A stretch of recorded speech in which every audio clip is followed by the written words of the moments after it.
खबरां दे बुलेटिन च तुहाडा स्वागत है। नजर मारदे अज दीआं खास खबरां ते गुरदासपुरा दे कस्बा श्री हरगोबिंदपुर साहिब विखे स्थित गुरुद्वारा श्री दमदमा साहिब दे 22 सालां दे सेवादार धर्मजीत सिंह ने जहरीली दवाई खा लई। आत्म हत्या मृतक दे परिवारिक मैंबरां ने गुरुद्वारा साहिब दे अहुदेदारां उपर नौजवान नूं तंग परेशान करन दे लगाए आरोप। पुलिस ने मृतक दे परिवार मैंबरां दे बयान दर्ज कर मृतक देह नूं पोस्टमार्टम लई भेज के जांच शुरू कर दी है। बेड़ा मेरा श्री गुरुद्वारा दमदमा साहब 6वीं पातशाह दा श्री हरगोबिंदपुर साहब वगैरह ड्यूटी कर रहा वा ते उत्थे उन्होंने टार्चर किया जाता ही। टार्चर करने वाला गुरमुख सिंह तिब्बड़ जो कि रिसीवर वा ਉਹਦੇ ਨਾਲ 4 ਸਾਥੀ ਹੋਰ ਜਿਹੜੇ ਉਹਨੂੰ ਬਹੁਤ ਤੰਗ ਪਰੇਸ਼ਾਨ ਕਰਦੇ ਸੀ। ਤੰਗ ਪਰੇਸ਼ਾਨ ਹੋਣ ਦੇ ਕਾਰਨ ਉਹਨੂੰ ਟਾਰਚਰ ਕਰਦੇ ਸੀ। ਟਾਰਚਰ ਦੀ ਕਾਰਨ ਵਜ੍ਹਾ ਕਰਕੇ ਉੱਥੇ ਉਹ ਕੋਈ ਜ਼ਹਿਰੀਲੀ ਚੀਜ਼ ਜਿਹੜੀ ਉਹ ਖਾ ਗਿਆ। ਜਿਹੜੀ ਜਦੋਂ ਮੈਨੂੰ ਰਿਸੀਵਰ ਸਾਹਿਬ ਨੇ ਫੋਨ ਕੀਤਾ ਕੋਈ 4 ਵਜੇ ਨਾਲ, ਤੇ ਜਦੋਂ ਮੈਂ ਰਿਸੀਵਰ ਸਾਹਿਬ ਨੂੰ ਕਿਹਾ ਵੀ ਕਿਹੜੀ ਚੀਜ਼ ਖਾਧੀ ਆ, ਰਿਸੀਵਰ ਸਾਹਿਬ ਆਂਦਾ ਉਲਟੀਆਂ ਕਰ ਰਿਹਾ, ਕੋਈ ਚੀਜ਼ ਖਾ ਰਿਹਾ ਵਾ। ਰਿਸੀਵਰ ਸਾਹਿਬ ਨੇ ਆਪਣਾ ਫੋਨ ਕੱਟ ਦਿੱਤਾ ਵਾ। ਜਦੋਂ ਮੈਂ ਆਪਣੇ ਬੇਟੇ ਦੇ ਫੋਨ ਦੇ ਉੱਤੇ ਫੋਨ ਕੀਤਾ ਵਾ, ਨਾਲ ਦੇ ਸਾਥੀ ਨੇ ਚੁੱਕਿਆ ਵਾ, ਆਂਦੇ ਅਸੀਂ ਅਜੇ ਗੱਡੀ ਸਟਾਰਟ ਕਰਨ ਦੇ ਆ, ਤੁਰ ਪੈਣ ਲੱਗਿਆਂ ਲੈ ਕੇ, ਜੋ ਕਿ 1:30 ਵਜੇ ਦੀ ਇਹ ਘਟਨਾ ਤੇ 5 ਵਜੇ ਲੈ ਕੇ ਆਏ ਆ। ਬਾਕੀ ਇਹ 2-2.5 ਘੰਟੇ ਕਿੱਥੇ ਰਹੇ ਆ ਮੇਰੇ ਬੱਚੇ ਨੂੰ ਲੈ ਕੇ, ਜੋ ਕਿ ਮੈਂ ਘਰ ਤੋਂ ਆਪਣੇ 15-20 ਮਿੰਟਾਂ 'ਚ ਗੁਰਦਾਸਪੁਰ ਕਾਹਨੂੰ ਵਾਲੇ ਚੌਂਕ 'ਚ ਉੱਪੜ ਗਿਆ। ਉੱਥੇ ਉਹਨਾਂ ਦੀ ਮੈਂ ਵੇਟ ਕਰ ਰਿਹਾ ਵਾਂ। ਜਦੋਂ ਉੱਥੇ ਆਏ ਨੇ ਫਿਰ ਮੈਂ ਰੋੜਾ ਪੈਲ ਦੇ ਹਸਪਤਾਲ ਲੈ ਕੇ ਗਿਆ ਵਾਂ। ਉੱਥੇ ਮੈਂ ਜਾ ਕੇ ਜਦੋਂ ਇਹਨੂੰ ਅੰਦਰ ਉੱਥੇ ਡਾਕਟਰ ਸਾਹਿਬ ਨੂੰ ਗੱਲ ਕੀਤੀ ਆ, ਕਹਿੰਦੇ ਜਲਦੀ ਅੰਦਰ ਲੈ ਕੇ ਆਓ। ਜਦੋਂ ਉਹਨਾਂ ਨੇ ਸਥਿਤੀ ਤੋਂ ਜਾਣੂ ਹੋਏ ਵੇਖਿਆ ਤੇ ਕਹਿੰਦੇ ਇਹ ਜਿਹੜੀ ਦਵਾਈ ਆ ਇਹ ਹੁਣ ਕਾਰ ਕੱਢ ਚੁੱਕੀ ਆ, ਇਹਦਾ ਇੱਥੇ ਹੱਲ ਨਹੀਂ, ਜਾਂ ਅੰਮ੍ਰਿਤਸਰ ਲੈ ਜਾਓ ਤੇ ਜਾਂ ਇਹਨੂੰ ਲੁਧਿਆਣੇ ਉੱਥੇ ਵੱਡਾ ਜਿਹੜਾ ਹਸਪਤਾਲ ਆ ਤੁਹਾਨੂੰ ਉੱਥੇ ਰੈਫਰ ਕਰ ਦਿੰਦੇ ਆ। ਅੱਜ ਉਹਦੀ ਜਿਹੜੀ ਕਿ ਨਹੀਂ ਮੌਤ ਜਿਹੜੀ 3 ਵਜੇ ਦੇ ਕਰੀਬ ਹੋ ਚੁੱਕੀ ਆ। ਘਟਨਾ ਇਸ ਤਰ੍ਹਾਂ ਹੋਈ ਹੈ ਜੀ, ਜਿਹੜਾ ਧਰਮਜੀਤ ਸਿੰਘ ਹੈ ਨਾ, ਸਾਨੂੰ ਜਸਵੰਤ ਸਿੰਘ ਪਿੰਡ ਬੰਦਿਆਲ, ਇਹ ਦਮਦਮਾ ਸਾਹਿਬ ਗੁਰਦੁਆਰਾ ਸਾਹਿਬ ਵਿੱਚ 1 ਸਾਲ ਤੋਂ ਨੌਕਰੀ ਕਰ ਰਿਹਾ। ਇਹਨੇ ਆਪਣੀ ਸਟੇਟਮੈਂਟ ਲਿਖਾਈ ਹੈ ਵੀ ਮੈਨੂੰ 2 ਮਹੀਨੇ ਤੋਂ 5 ਬੰਦੇ ਜਿਹੜੇ ਪਿੰਡ ਦੇ ਮੱਲੀ ਹੈ, ਜੈਮਲ ਹੈ, ਗੁਰਮੁਖ ਹੈ, ਬਲਜੀਤ ਹੈ ਅਤੇ ਇੱਕ ਹੋਰ ਹੈ ਨਾਲ ਭੱਟੀ, ਉਹ ਮੈਨੂੰ ਟੱਚ ਕਰਦੇ ਸੀ ਅਤੇ ਤੰਗ ਪਰੇਸ਼ਾਨ ਕਰਦੇ ਸੀ ਅਤੇ ਮੇਰੇ ਤੋਂ ਵੱਧ ਡਿਊਟੀ ਲੈਂਦੇ ਸੀ। ਅਤੇ ਮੈਂ ਬੜੀ ਵਾਰ ਇਹਨਾਂ ਨੂੰ ਇਹ ਗੱਲ ਤੋਂ ਦੱਸਿਆ, ਅਤੇ 22 ਤਰੀਕ ਨੂੰ ਕਹਿੰਦਾ ਮੈਨੂੰ ਕਹਿੰਦੇ ਵੀ ਮੈਂ ਆਪਣੀ ਡਿਊਟੀ ਕਰਕੇ ਹਟਿਆ, ਮੈਨੂੰ ਕਹਿੰਦਾ ਵੱਧ ਡਿਊਟੀ ਕਰ। ਲੁਧਿਆਣਾ ਦੇ ਕੋਚਰ ਮਾਰਕੀਟ ਮਾਲਵਾ ਸਕੂਲ ਦੇ ਨੇੜੇ ਬੀਤੀ ਰਾਤ ਕੱਪੜੇ ਦੇ ਸ਼ੋਰੂਮ 'ਚ ਅੱਗ ਲੱਗਣ ਕਾਰਨ ਲੱਖਾਂ ਦਾ ਸਮਾਨ ਪਿਆ ਸੜ ਕੇ ਸੁਆਹ ਹੋ ਗਿਆ, ਜਿਸ ਦੇ ਚੱਲਦੇ ਦੁਕਾਨ ਮਾਲਕਾਂ ਨੇ ਜਿੱਥੇ ਸ਼ਾਰਟ ਸਰਕਟ ਦੀ ਘਟਨਾ ਦੱਸਿਆ ਤਾਂ ਉੱਥੇ ਹੀ ਉਹਨਾਂ ਨੇ ਕਿਹਾ ਕਿ ਉਹਨਾਂ ਦਾ ਲੱਖਾਂ ਰੁਪਏ ਦਾ ਨੁਕਸਾਨ ਵੀ ਹੋਇਆ ਹੈ। विशाल कुमार है जी। सर ये अग कदों लगी कित्थे रहे? ये राती लगी सी 8 बजे ना करीब, ते बहुत नुकसान होया। दरवाजा तोड़ के अग बुझाई। किन्ना ने बुझाई सी? असी बुझाई सी अग जी। ते असी है नाल साडे अंकल दी दुकान है जी, ते असी साडी नाल अगे जाके दुकान है एंटी नाल प्रेम प्यार सी। दुकान मार्केट चों फोन आ गया कि एंटी मतलब किते बाहर गए सी, है ना जी, ते इस करके नुकसान भी बहुत होया। किहड़ी जगह अग लगी है? अग जी आ सामने ਕਿਹੜਾ ਏਰੀਆ ਪੈਂਦਾ? ਇਹ ਪੈਂਦਾ ਏਰੀਆ ਜੀ ਕੋਚਰ ਮਾਰਕੀਟ ਰੋਡ ਹੈ ਜੀ, ਮਾਲਵਾ ਸਕੂਲ ਦੇ ਨਾਲ ਹੀ ਹੈ ਜੀ। कुछ नहीं, 1-2 दिन तो शॉर्ट मतलब लाइट फ्लक्चुएट हो रही सी। कल बारिश सी, कल असी गए हैं 2 बारी मैं बुलान गई तो होया नहीं है, मिलिया नहीं इलैक्ट्रीशियन। वो फिर शामी मैं बता के जो गए हैं 7:30 पौने 8 गए हैं, तो लड़की भी चली गई, मैं भी चली गई, कोई आया सी गैसट उन्होंने छोड़िया। उस तो बाद मैं जिवें ही घर पहुंची हाँ, मेरे स्कूटर ते मैनू फोन सुनाई नहीं दिता, तो घर पहुंची हाँ तो मार्केट के काफ़ी फ़ोन आए हुए थे, बेटे दे भी मार्केट चो भी आए थे। फिर मैं पूछा तो उन्होंने कहा दुकान ते अग लगी। फिर मैं वापस, मेरा घर डुगरी च है, मैं वापस आई हाँ जब तक, तो काफ़ी मार्केट फायर ब्रिगेड पुलिस वगैरह वाले आए थे, ताले तुले तोड़ के उन्होंने समान निकालिया, बट कुछ भी नहीं बचा। किन्ना नुकसान लगभग होया जी? नुकसान भाजी तुहाडे सामने है, सब खत्म है, कुछ नहीं बचा। कुछ सारा A to Z मेरा ब्रांडेड माल सी, सारा AC सब कुछ, सारा विंटर का माल, गर्मियां का माल नवा लिया के पाया सी, सब सड़ गया, सब खत्म हो गया। कितनी गड्डियां आईयां सी फायर ब्रिगेड ਦੀਆਂ? फायर ब्रिगेड ਦੀਆਂ 2 ਸੀਗੀਆਂ। 2 ਗੱਡੀਆਂ। ਕਿੰਨੇ ਵਜੇ ਦਾ ਵਾਕਿਆ ਜੀ ਇਹ? ਭਾਜੀ ਇਹ 8:30 ਵਜੇ ਦਾ ਟਾਈਮ ਹੈ। ਬੇਟਾ ਮੇਰਾ ਪਹੁੰਚ ਗਿਆ ਸੀਗਾ ਉਸ ਟਾਈਮ, ਮੈਂ ਥੋੜਾ ਲੇਟ ਪਹੁੰਚੀ ਕਿਉਂਕਿ ਦੂਰ ਹੈ ਘਰ। ਇਹਨੂੰ ਪਹਿਲੇ ਫੋਨ ਆ ਗਿਆ ਨੇ, ਇਹ ਪਹੁੰਚਦੇ ਮੇਰੇ ਹਸਬੰਡ ਪਹੁੰਚ ਗਏ ਸੀਗੇ। ਬਾਕੀ ਇਸ ਤੁਸੀਂ ਦੇਖ ਹੀ ਸਕਦੇ ਹੋ, ਸਾਰਾ ਸਭ ਕੁਝ ਖਤਮ ਹੋ ਗਿਆ। ਦੋਨੋਂ ਦੁਕਾਨਾਂ ਮੇਰੀਆਂ ਖਤਮ। ਕਿਹੜੀ ਜਗ੍ਹਾ ਇਹ ਸ਼ੋਪ ਹੈ ਤੁਹਾਡੀ? ਮਾਡਲ ਗ੍ਰਾਮ ਹੈ ਜੀ, ਮਾਲਵਾ ਸਕੂਲ ਦੇ ਕੋਲ। ਪੁਲਿਸ ਨੂੰ ਦਿੱਤੇ ਬਿਆਨਾਂ ਵਿੱਚ ਰਿਸ਼ਪਾ ਪਤਨੀ ਸਾਬੀ ਵਾਸੀ ਟਿੰਡਾ ਸਾਸੀਆਂ ਨੇ ਦੱਸਿਆ ਹੈ ਕਿ ਉਸ ਦੇ ਪਤੀ ਦੀ ਮੌਤ ਨੂੰ ਕਰੀਬ 11 ਸਾਲ ਹੋ ਚੁੱਕੇ ਹਨ। ਉਹ ਆਪਣੇ ਇੱਕ ਲੜਕੇ ਅਤੇ 3 ਲੜਕੀਆਂ ਨਾਲ ਘਰ ਵਿੱਚ ਰਹਿੰਦੀ ਹੈ ਅਤੇ ਉਸ ਦੀ ਵੱਡੀ ਲੜਕੀ ਸੀਪੀ ਜਿਸ ਦੀ ਉਮਰ 23 ਸਾਲ ਦੀ ਹੈ। +2 ਕਰਨ ਉਪਰੰਤ ਘਰ ਵਿੱਚ ਹੀ ਸਿਲਾਈ ਦਾ ਕੰਮ ਕਰਦੀ ਸੀ। ਉਸ ਦੇ ਗੁਆਂਢ ਵਿੱਚ ਰਹਿੰਦਾ ਉਸ ਦੇ ਜੇਠ ਦਾ ਲੜਕਾ ਗੌਰਵ ਪੁੱਤਰ ਰਛਪਾਲ ਉਸ ਦੀ ਧੀ ਸੀਪੀ ਤੇ ਮਾੜੀ ਨਿਗਾਹ ਰੱਖਦਾ ਸੀ ਅਤੇ ਉਸ ਨੂੰ ਤੰਗ ਪਰੇਸ਼ਾਨ ਵੀ ਕਰਦਾ ਸੀ।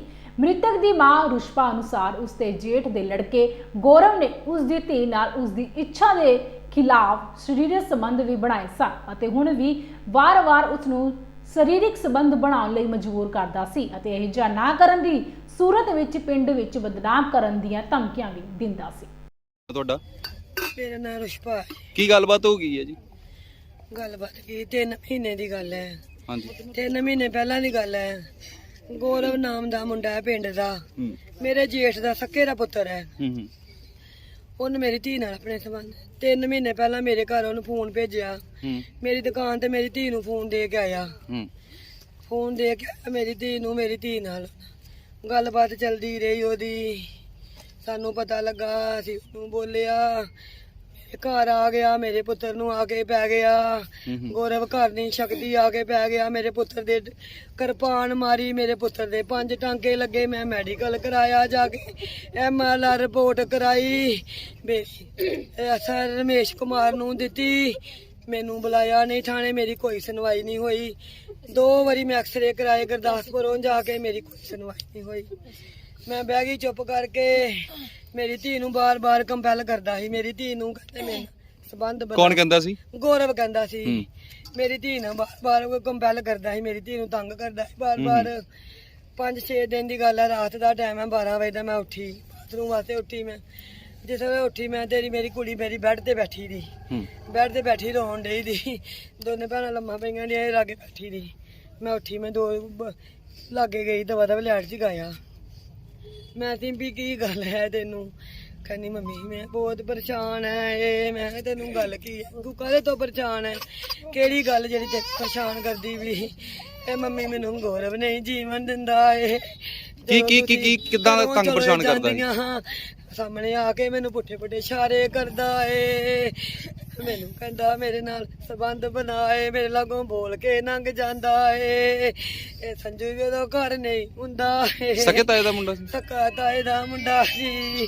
ਕੁੜੀ ਦੀ ਉਮਰ ਕਿੰਨੀ ਸੀ? ਮੇਰੀ ਕੁੜੀ ਦੀ ਉਮਰ 23 ਸਾਲ ਹੈ। ਨਾਮ ਕੀ ਸੀ ਕੁੜੀ ਦਾ? ਮੇਰੀ ਕੁੜੀ ਦਾ ਨਾਮ ਸਿੰਪੀ ਹੈ ਜੀ। ਉਹਨੇ 12 ਪੜੀਆਂ, 2 ਕੋਰਸ ਕੀਤੇ ਉਹਨੇ ਜੀ। ਮੇਰੀ ਕੋਈ ਅਨਪੜ੍ਹ ਨਹੀਂ ਤੀ ਉਹ ਜੀ। ਕੀ ਮੰਗ ਕਰਦੇ ਹੋ? ਕੀ ਮੰਗ ਕਰਦੇ ਹੋ ਪ੍ਰਸ਼ਾਸਨ ਤੋਂ? ਪ੍ਰਸ਼ਾਸਨ ਕੋਲੋਂ ਮੰਗ ਕੀਤੀ, ਇਹਨੂੰ ਸਜ਼ਾ ਜੋ ਬੰਦੀ ਇਹਨੂੰ ਸਜ਼ਾ ਦਿੱਤੀ ਜਾਵੇ। ਉਹ ਮੇਰੀ ਧੀ ਤੁਰ ਕੇ 3 ਸਾਲਾਂ ਦੀ ਮੱਝ ਦੀ ਜੱਟੀ ਹੋਏ। ਉਹ ਵਿਆਹੇ ਦਾ ਸੀ ਮੁੰਡਾ? ਉਹਦੀਆਂ 3 ਬੇਟੀਆਂ, ਉਹ ਵਿਆਹਿਆ ਦਾ ਹੈ। ਉਹਨੂੰ ਕੋਈ ਸ਼ਰਮ ਨਹੀਂ ਕੀਤੀ ਮੇਰੀ ਧੀ ਵੱਲ ਕਰਦੇ ਹੋਏ। ਮੇਰੀ ਧੀ ਨਾਲ ਉਹਨਾਂ ਨੇ ਜਵੈਜ ਸੰਬੰਧ ਬਣਾਏ ਹੋਏ। ਮੈਡੀਕਲ ਚ ਆ ਜਾਣਾ ਸਭ ਕੁਝ ਹੋਏ। ਉਹ ਮੇਰੀ ਧੀ ਨੂੰ ਉਹਨੇ ਬੜਾ ਕੰਪੈਲ ਕੀਤਾ ਹੋਏ। ਯੂਕਰੇਨ ਵਿੱਚ ਫਸੇ ਵਿਦਿਆਰਥੀਆਂ ਦੇ ਮਾਪਿਆਂ ਲਈ ਰਾਹਤ ਦੀ ਖਬਰ ਸਾਹਮਣੇ ਆਈ ਹੈ। ਯੂਕਰੇਨ ਵਿੱਚ ਫਸੇ ਵਿਦਿਆਰਥੀ ਬੱਸਾਂ ਦੇ ਰਾਹੀਂ ਰੋਮਾਨੀਆ ਦੇ ਲਈ ਰਵਾਨਾ ਜਲਦ ਹੋ ਸਕਦੀ ਹੈ ਵਤਨ ਵਾਪਸੀ। ਰੂਪਨਗਰ ਤੋਂ ਸਾਡੇ ਪੱਤਰਕਾਰ ਸੱਜਣ ਸੈਣੀ ਦੀ ਵੱਲੋਂ ਰੋਮਾਨੀਆ ਵਿੱਚ ਫਸੀ ਗੁਰਜੀਤ ਦੇ ਨਾਲ ਕੀਤੀ ਸਿੱਧੀ ਗੱਲਬਾਤ। ਵਾਪਸ ਕਰਨ ਦੀ ਕਾਰਵਾਈ ਸਾਨੂੰ ਰੋਪੜ ਜ਼ਿਲ੍ਹੇ ਦੇ ਨਾਲ ਸੰਬੰਧਿਤ ਗੁਰਜੀਤ ਤੋਂ ਆਈ ਕਰਨ ਲਈ ਗਈ ਸੀ ਤੇ ਹੁਣ ਲੋਕਾਂ ਨੂੰ ਹੈਗਾ ਬੱਸ ਦੇ ਰਾਹੀਂ ਰਵਾਨੀਆਂ ਬਹੁਤ ਤੱਕ ਲਿਆਂਦਾ ਜਾ ਰਿਹਾ। ਸੋ ਸਾਡੇ ਨਾਲ ਆਨਲਾਈਨ ਤੇ ਮੌਜੂਦ ਹੈ ਜੀ, ਗੱਲ ਕਰਦੇ ਹਾਂ। ਸਤਿ ਸ਼੍ਰੀ ਅਕਾਲ ਗੁਰਜੀਤ। ਸਤਿ ਸ਼੍ਰੀ ਅਕਾਲ ਸਰ ਜੀ। ਗੁਰਜੀਤ, ਕੀ ਰਾਤ ਦੀ ਖਬਰ ਦੇ ਰਹੇ ਹੋ? 2-3 ਦਿਨ ਤੋਂ ਸਾਰੀਆਂ ਸਾਈਡ ਖਬਰਾਂ ਦੇ ਰਹੇ ਸੀ, ਅੱਜ ਕੀ ਖੁਸ਼ਖਬਰੀ ਦੇ ਰਹੇ ਹੋ? ਹੁਣ ਫਿਲਹਾਲ ਤਾਂ ਇਹ ਖੁਸ਼ਖਬਰੀ ਹੈ ਕਿ ਹਲੇ ਇੱਥੋਂ ਤਾਂ ਨਿਕਾਲ ਰਿਹਾ ਸਾਨੂੰ ਬੱਸ ਦੇ ਥਰੂ, ਬਾਰਡਰ ਤੱਕ ਲੈ ਕੇ ਜਾ ਰਹੇ ਰੋਮਾਨੀਆ ਦੇ। ਤੇ ਬਾਕੀ ਅੱਗੇ ਫਿਰ ਦੇਖੋ ਫਲਾਈਟਸ ਵਗੈਰਾ ਜੋ ਵੀ ਹੋਣਗੇ ਇੰਡੀਆ ਲਈ ਅਰੇਂਜ ਕਰੀਆਂ ਹੋਈਆਂ, ਉਹਨਾਂ ਦੇ ਥਰੂ ਫਿਰ ਇੰਡੀਆ ਲਈ ਆਵਾਂਗੇ। ਜਦੋਂ ਸਾਡੇ ਨਾਲ ਸਵੇਰੇ ਗੱਲ ਕੀਤੀ ਸੀ, ਕੱਲ ਗੱਲ ਕੀਤੀ ਸੀ, ਉਦੋਂ ਤਾਂ ਉਮੀਦ ਨਹੀਂ ਸੀ ਭਾਈ ਬੱਸ ਕਦੋਂ ਆਣੀ ਆ, ਬੱਸ ਆਏਗੀ ਨਹੀਂ ਆਏਗੀ, ਤਾਂ ਇੱਕ ਘੱਟੋ ਘੱਟ ਉਮੀਦ ਤਾਂ ਆਪਣੀ ਪੂਰੀ ਹੋਈ। ਹਾਂਜੀ ਹਾਂਜੀ।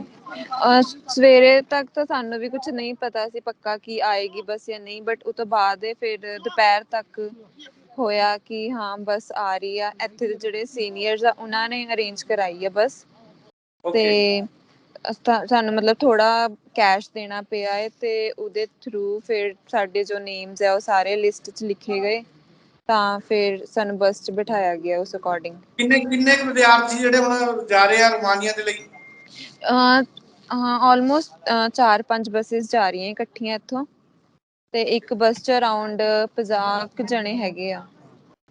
ਤੇ ਇਹ ਅੰਬੈਸੀ ਵੱਲੋਂ ਕੋਈ ਕਾਲ ਦਿੱਤੀ ਗਈ ਸੀ ਆ ਜਾਓ ਤੇ, ਕਿਸ ਤਰ੍ਹਾਂ ਕਿ ਆਪਣੀ ਉਹਨਾਂ ਨੇ ਤਾਂ ਸਿਰਫ ਏਦਾਂ ਕਿਹਾ ਸੀ ਕਿ ਤੁਸੀਂ ਆਪਣਾ ਅਰੇਂਜਮੈਂਟ ਕਰਕੇ ਬਾਰਡਰ ਤੱਕ ਪਹੁੰਚੋ, ਅੱਗੇ ਅਸੀਂ ਦੇਖਾਂਗੇ। ਤਾਂ ਫਿਰ ਜਿਹੜੇ ਇੱਥੇ ਦੇ ਸੀਨੀਅਰ ਯੂਨੀਵਰਸਿਟੀ ਦੇ ਵੱਡੇ ਜਿਹੜੇ ਬੱਚੇ ਜਿਹੜੇ ਲਾਸਟ ਫਾਈਨਲ ਈਅਰਸ 'ਚ ਆ, ਉਹਨਾਂ ਨੇ ਫਿਰ ਗੱਲਬਾਤ ਕਰਕੇ ਬੱਸਿਸ ਅਰੇਂਜ ਕਰਾਈਆਂ।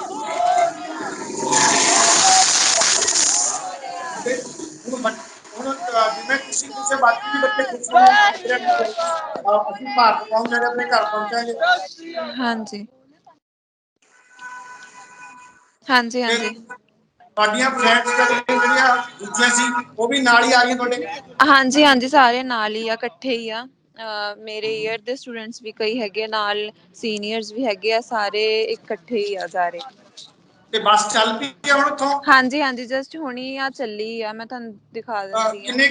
ਕਿੰਨੇ ਘੰਟੇ ਲੱਗਣਗੇ ਰੋਮਾਨੀਆ ਤੱਕ ਤੁਹਾਨੂੰ ਪਹੁੰਚਣ ਨੂੰ? ਫਿਲਹਾਲ ਤਾਂ ਕਿਹਾ ਜਾ ਰਿਹਾ ਹੈ ਕਿ 6 ਤੋਂ 7 ਘੰਟੇ ਬੱਸ 'ਚ ਟਰੈਵਲ ਕਰਨਾ ਪਏਗਾ, ਫਿਰ ਅੱਗੇ ਪੈਦਲ ਰਸਤਾ ਹੈ, ਤਾਂ ਕਹਿ ਨਹੀਂ ਸਕਦੇ, ਕੁਝ 12-13 ਘੰਟੇ ਲੱਗ ਸਕਦੇ ਆ ਟੋਟਲ। 12-13 ਘੰਟੇ ਲੱਗਣਗੇ? ਹਾਂਜੀ। ਤੇ ਹੁਣ ਇੱਥੇ ਸਮਾਂ ਕੀ ਹੋਇਆ, ਇੱਥੇ ਕਿੰਨਾ ਟਾਈਮ ਹੋਇਆ? ਮੇਰੇ 3 ਵੱਜ ਗਿਆ। 3? ਤੇ ਹਾਂਜੀ, ਦੁਪਹਿਰ ਮਤਲਬ ਦੇ 3। ਦੁਪਹਿਰ ਦੇ 3 ਵਜ ਕੇ ਤੇ ਰਾਤ ਨੂੰ 12-1 ਵਜੇ 2 ਵਜੇ ਤੱਕ ਪਹੁੰਚੋਗੇ? ਹਾਂਜੀ, ਉੱਥੇ ਪਹੁੰਚਣਗੇ, ਫਿਰ ਉਸ ਤੋਂ ਬਾਅਦ ਅੱਗੇ ਫਿਰ ਚੱਲਣਾ ਹੈ ਜਿਹੜਾ ਬਾਏ ਵਾਕ, ਉਹ ਹਲੇ ਕੁਝ ਕਹਿ ਨਹੀਂ ਸਕਦੇ ਵੀ ਕਿੰਨਾ। ਉਹ ਹਾਂਜੀ ਸਫ਼ਰ ਤਾਂ ਕੱਲ ਸਵੇਰੇ ਸ਼ੁਰੂ ਕਰੋਗੇ ਕਿ ਅੱਜ ਰਾਤ ਨੂੰ ਨਿਕਲੋਗੇ? ਹਾਂਜੀ, ਉਹ ਹੁਣ ਨਾਲ ਜਿਹੜੇ ਮਤਲਬ ਸੀਨੀਅਰਸ ਹੈਗੇ ਆ, ਉਹਨਾਂ 'ਚੋਂ ਲੀਡਰ 2 ਚੱਲੇ ਆ, ਉਹ ਫਿਰ ਗੱਲਬਾਤ ਕਰਕੇ ਉੱਥੇ ਜੋ ਵੀ ਸਾਨੂੰ ਹੈਲਪਲਾਈਨ ਨੰਬਰ ਦਿੱਤੇ ਆ ਉਹਨਾਂ ਨਾਲ ਗੱਲਬਾਤ ਕਰਕੇ ਫਿਰ ਦੱਸਣਗੇ ਵੀ ਕਦੋਂ ਚੱਲਣਾ ਸਹੀ ਆ। ਅਗਰ ਉੱਥੇ ਕੋਈ ਰਹਿਣ ਦੀ ਸਹੀ ਜਗ੍ਹਾ ਹੋਈ ਤਾਂ ਉੱਥੇ ਫਿਰ ਥੋੜ੍ਹੀ ਦੇਰ ਵੇਟ ਕਰ ਲਾਂਗੇ, ਫਿਰ ਅੱਗੇ ਚੱਲਾਂਗੇ। ਬਟਾਲਾ ਦੇ ਬੱਸ ਸਟੈਂਡ ਦੇ ਸਾਹਮਣੇ ਸਥਿਤ ਵੀਡੀਓ ਦਫ਼ਤਰ ਮਿਲੀਆਂ ਜ਼ਖਮੀ ਹਾਲਾਤਾਂ ਵਿੱਚ ਹਿਰਨ ਦੀ ਪ੍ਰਜਾਤੀ ਦਾ ਸੰਭਰ। ਬਟਾਲੇ ਲੋਕਾਂ ਦੀ ਭੀੜ ਜਮ੍ਹਾਂ ਹੋਈ ਸੰਭਰ ਨੂੰ ਦੇਖਣ ਲਈ ਮੌਕੇ ਉੱਤੇ ਪਹੁੰਚੇ ਜੰਗਲਾਤ ਵਿਭਾਗ ਦੇ ਕਰਮਚਾਰੀ ਅਤੇ ਜਾਨਵਰਾਂ ਦੇ ਡਾਕਟਰਾਂ ਦੀ ਟੀਮ ਭਾਰੀ ਮੁਸ਼ਕਲ ਤੋਂ ਬਾਅਦ ਸੰਭਰ ਕੀਤਾ ਕਾਬੂ ਅਤੇ ਜੰਗਲਾਤ ਵਿਭਾਗ ਦੀ ਟੀਮ ਆਪਣੇ ਨਾਲ ਲੈ ਗਈ, ਜਿਸ ਨੂੰ ਕਿ ਕਥਲੋਰ ਦੇ ਜੰਗਲਾਂ ਵਿੱਚ ਛੱਡਿਆ ਜਾਵੇਗਾ। ਜਾਨਵਰ ਜੀ ਜ਼ਖਮ ਜਿਹੜਾ ਦਿਖਾਈ ਦੇ ਰਿਹਾ ਦੂਰੋਂ, ਹੁਣ ਅਸੀਂ ਉਹਨੂੰ ਥੋੜ੍ਹਾ ਜਿਹਾ ਸੁਸਤ ਕਰਕੇ ਉਹਦਾ ਚੰਗੀ ਤਰ੍ਹਾਂ ਮੁਆਇਨਾ ਕਰਾਂਗੇ, ਉਸ ਤੋਂ ਬਾਅਦ ਹੀ ਆਪਾਂ ਅਗਲਾ ਡਿਸੀਜਨ ਲੈ ਸਕਦੇ ਹਾਂ ਵੀ ਇਹਦੀ ਮਾਈਨਰ ਸਰਜਰੀ ਆਪਾਂ ਮੌਕੇ 'ਤੇ ਕਰ ਦੇਣੀ ਆ ਜਾਂ ਬਾਅਦ ਵਿੱਚ ਕੱਲ੍ਹ ਨੂੰ ਫਿਰ ਇਹ ਵੀ ਹੋ ਸਕਦਾ ਵੀ ਆਪਾਂ ਇਹਨੂੰ ਹੁਣ ਫਸਟ ਏਡ ਦੇ ਦਈਏ ਅਤੇ ਕੱਲ੍ਹ ਜਿਹੜੇ ਇਸ ਤੋਂ ਵੀ ਜਿਹੜਾ ਸਰਜੀਕਲ ਮਾਹਿਰ ਡਾਕਟਰਾਂ ਦੀ ਟੀਮ ਉਹ ਇਹਦਾ ਆਪਰੇਸ਼ਨ ਕਰੇ, ਉਹਦਾ ਅਸੀਂ ਪ੍ਰੋਪਰਲੀ ਮੁਆਇਨਾ ਕਰਕੇ ਉਸ ਤੋਂ ਬਾਅਦ ਹੀ ਇੱਕ ਡਿਸੀਜਨ 'ਤੇ ਪਹੁੰਚਾਂਗੇ। ਸਾਡੀ ਫੋਰੈਸਟ ਡਿਪਾਰਟਮੈਂਟ ਦੀ ਵਾਈਲਡ ਲਾਈਫ ਦੀ ਟੀਮ ਆਈ ਹੈ ਜੀ ਗੁਰਦਾਸਪੁਰ ਤੋਂ, ਅਸੀਂ 5 ਮੁਲਾਜ਼ਮ ਉੱਥੋਂ ਆਏ ਹਾਂ, ਔਰ ਇਹ ਜਿਹੜਾ ਜਾਨਵਰ ਹੈ ਸਾਂਭਰ ਆ, ਆਇਡੈਂਟੀਫਾਈ ਕੀਤਾ ਸੀ ਇੱਥੇ ਆ ਕੇ, ਔਰ ਇਹ ਜਿਹੜਾ ਜਾਨਵਰ ਹੈ ਸਰ ਅਲੀਵਾਲ ਲਾਗੇ ਜੰਗਲ ਆ, ਹੋ ਸਕਦਾ ਉੱਧਰੋਂ ਆਇਆ ਹੋਏ, ਲਾਗੇ ਨਹਿਰਾਂ ਵੀ ਪੈਂਦੀਆਂ ਨੇ, ਨਹਿਰਾਂ ਦੇ ਨਾਲ ਜਿਹੜੇ ਜੰਗਲ ਪੈਂਦੇ ਨੇ ਉੱਥੇ ਵੀ ਇਹਨਾਂ ਦਾ ਹੈਬੀਟਾਈਟ ਹੁੰਦਾ, ਹੋ ਸਕਦਾ ਉੱਥੋਂ ਆਇਆ ਹੋਏ।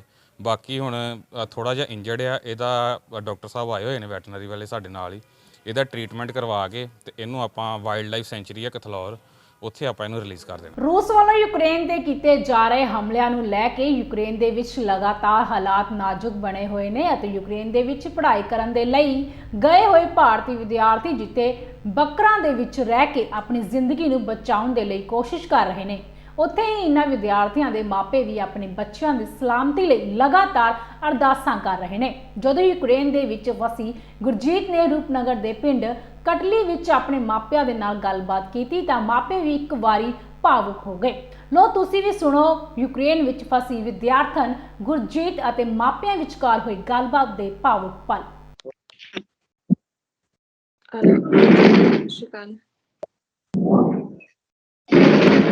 ਠੀਕ ਆ ਬੇਟਾ? ਹਾਂਜੀ ਹਾਂਜੀ ਡੈਡੀ, ਠੀਕ ਆ।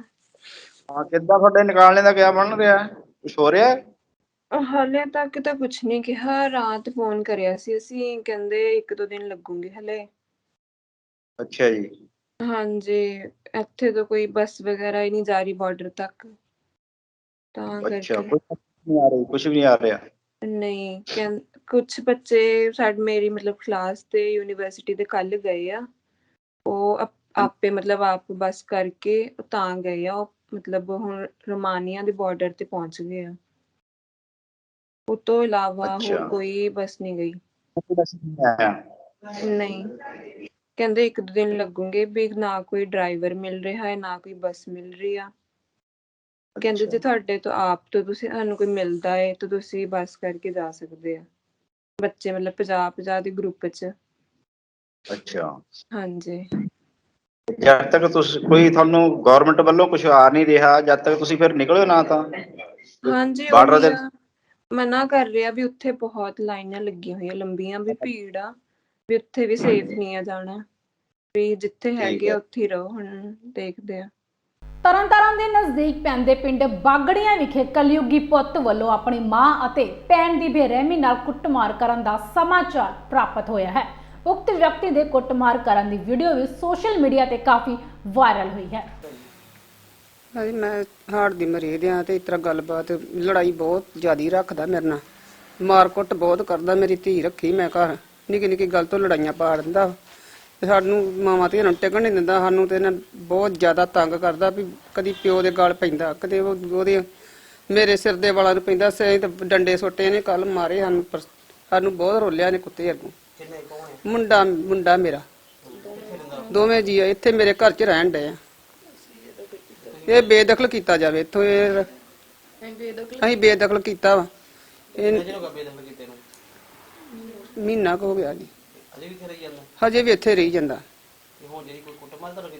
ਹਾਂਜੀ, ਬਹੁਤ ਜ਼ਿਆਦੀ ਕੁੱਟਮਾਰ ਕੀਤੀ ਉਹਨੇ।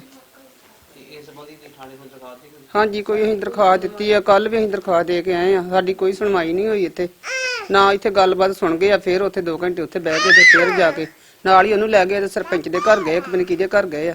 ਉੱਥੇ ਜਾ ਕੇ ਗੱਲਬਾਤ ਕੀਤੀ, ਸਾਡੀ ਕਿਸੇ ਨੇ ਸੁਣੀ ਨਹੀਂ ਗੱਲ ਕੋਈ ਇੱਥੇ। ਹਾਂ, ਮੇਰੇ ਘਰ ਵਾਲਾ ਮੁਲਾਜ਼ਮ ਆ, ਬਠਿੰਡੇ ਡਿਊਟੀ ਉਹਨਾਂ ਦੀ। ਉਹਨਾਂ ਕੋ ਆ ਨਹੀਂ ਹੋਇਆ, ਉਹਨਾਂ ਕੋ ਨਹੀਂ, ਹੁਣ ਵੀ ਸ਼ਾਇਦ ਨਹੀਂ ਆਉਣਾ ਉਹਨਾਂ ਨੇ। ਅਸੀਂ ਮੰਗ ਇਹੋ ਕਰਦੇ ਵੀ ਸਾਡੇ ਘਰੋਂ ਚੋਂ ਬਾਹਰ ਨਿਕਲ ਜਾਵੇ, ਕੱਢਿਆ ਜਾਵੇ ਮੁੰਡੇ। ਸਾਨੂੰ ਖਤਰਾ ਹੀ ਖਤਰਾ। ਅਸੀਂ ਤੇ ਅੱਜ ਵੀ ਮਰੇ ਤੇ ਅਸੀਂ ਕੱਲ ਵੀ ਮਰੇ ਦੇ ਤੋਂ।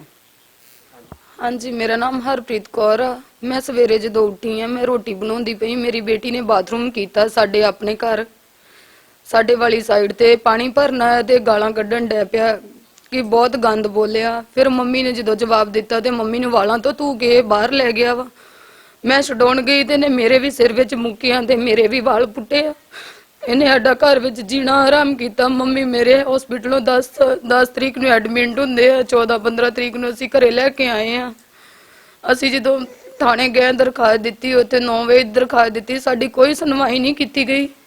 ਸਾਨੂੰ ਇਨਸਾਫ ਚਾਹੀਦਾ, ਇਹਨੂੰ ਘਰ ਵਿੱਚੋਂ ਕੱਢਿਆ ਜਾਵੇ। ਮੇਰਾ ਭਰਾ ਭਰਜਾਈ ਹੈ ਸ਼ਮਸ਼ੇਰ ਤੇ ਸਿਮਰਨਜੀਤ ਕੌਰ। ਉਹ ਮੋਟਰਸਾਈਕਲਾਂ ਵਾਲੀ ਏਜੰਸੀ ਵਿੱਚ ਲੱਗਾ ਆ, ਮੋਟਰਸਾਈਕਲ ਫਾਈਨਾਂਸ ਕਰਦਾ ਆ। ਇਹਨਾਂ ਨੂੰ ਘਰ ਵਿੱਚੋਂ ਕੱਢਿਆ ਜਾਵੇ। ਸਾਨੂੰ ਹਰ ਵਕਤ ਹੀ ਇਹਦਾ ਡਰ ਰਹਿੰਦਾ ਵਾ ਕਿ ਕਿਹੜੇ ਵੇਲੇ ਇਹਨੇ ਪਤਾ ਨਹੀਂ ਕੀ ਕਰ ਦੇਣਾ। ਮੇਰੀਆਂ ਬੇਟੀਆਂ ਵੀ ਇੱਥੇ ਆ ਕਿ ਇਹਨੇ ਪਤਾ ਨਹੀਂ ਉਹਨਾਂ ਨਾਲ ਵੀ ਕੀ ਕਰਵਾ ਦੇਣਾ।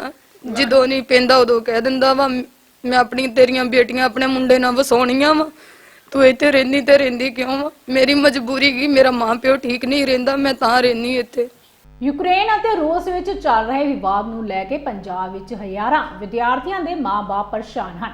ਮੀਡੀਆ ਵਿੱਚ ਹਰ ਰੋਜ਼ ਹੀ ਗੋਲੀਬਾਰੀ ਅਤੇ ਬੰਬਾਰੀ ਦੀਆਂ ਖਬਰਾਂ ਨੇ ਮਾਂ-ਬਾਪ ਨੂੰ ਹੋਰ ਪਰੇਸ਼ਾਨ ਕਰ ਦਿੱਤਾ ਹੈ।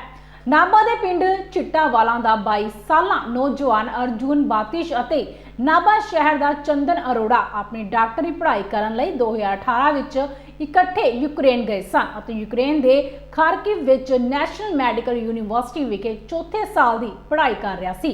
ਪਹਿਲਾਂ ਹੀ ਯੂਕਰੇਨ ਅਤੇ ਰੂਸ ਵਿੱਚ ਚੱਲ ਰਹੇ ਵਿਵਾਦ ਕਰਕੇ ਇਹਨਾਂ ਦੇ ਮਾਂ-ਬਾਪ ਨੇ ਹਾਲਾਤ ਸੁਧਰਨ ਤੱਕ ਵਾਪਸ ਭਾਰਤ ਬੁਲਾ ਲਿਆ ਸੀ। ਫਲਾਈਟ ਸੀ ਤੇ 23 ਨੂੰ ਉਹਨੇ ਖਾਰਕਿਵ ਤੋਂ ਚੱਲਿਆ ਸੀ ਹੋਲ ਨਾਈਟ ਤੇ 24 ਸਵੇਰ ਉਹ ਕੀਵ ਰਾਜਧਾਨੀ ਪਹੁੰਚ ਗਿਆ ਸੀ ਤੇ ਐਟ ਦੈਟ ਸੇਮ ਟਾਈਮ ਉਹਨਾਂ ਨੇ ਕੈਪਚਰ ਕਰ ਲਿਆ 에ਅਰ ਸਪੇਸ, ਇਸ ਕਰਕੇ ਉਹ 에ਅਰਪੋਰਟ ਤੇ ਸਟਕ ਹੋ ਗਿਆ ਸੀ।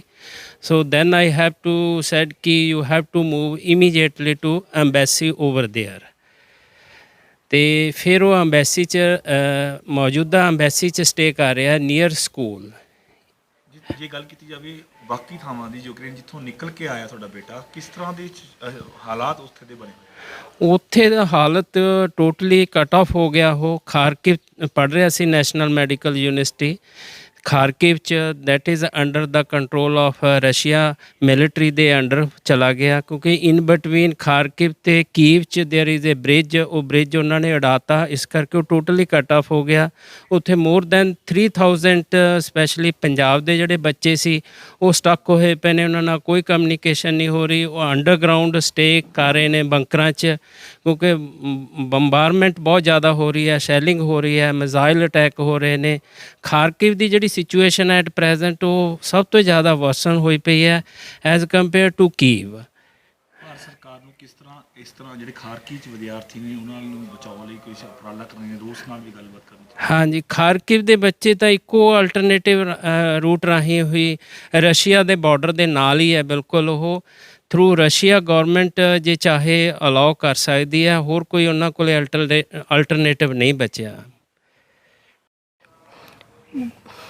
बस कंट्रोल रख, एवें बोल कंट्रोल करके चल। बस यही सारे अगे ਅਸੀਂ ਇਹੀ ਮੰਗ ਕਰ ਰਹੇ ਹਾਂ ਵੀ ਸਾਡਾ ਬੱਚਾ ਸਾਡੇ ਸੇਫਲੀ ਸਾਡੇ ਕੋਲੇ ਆਵੇ, ਜਲਦੀ ਤੋਂ ਜਲਦੀ ਬਸ ਇੰਡੀਆ ਪਹੁੰਚੇ। ਇੰਡੀਆ ਗਵਰਨਮੈਂਟ, ਪੰਜਾਬ ਗਵਰਨਮੈਂਟ ਪੂਰੀ ਹੈਲਪ ਕਰੇ ਕਿ ਸਾਰੇ ਬੱਚੇ ਆਪਣੇ ਘਰ ਆ ਜਾਣ। ਬਹੁਤ ਤਕਲੀਫ 'ਚ ਬੱਚੇ ਉੱਥੇ ਰਹਿ ਰਹੇ ਨੇ। ਬੱਚਾ 2018 ਤੋਂ 4th ਈਅਰ 'ਚ ਆਈ। ਹਾਂਜੀ, ਖਾਰਕੀ 'ਚ ਕਿੰਨੇ ਕੁ ਬੱਚੇ 400 ਬੱਚਾ ਤਾਂ ਉੱਥੇ ਹੈ ਜੀ, ਇੰਡੀਅਨ ਐਮਬੈਸੀ 'ਚ ਆ। ਬਾਕੀ ਬੱਚੇ ਖਾਰਕਿਵ 'ਚ ਬਹੁਤ ਬੁਰੀ ਹਾਲਤ 'ਚ ਫਸੇ ਹੋਏ ਨੇ ਉੱਥੇ ਵਾਲੇ ਬੱਚੇ ਤਾਂ।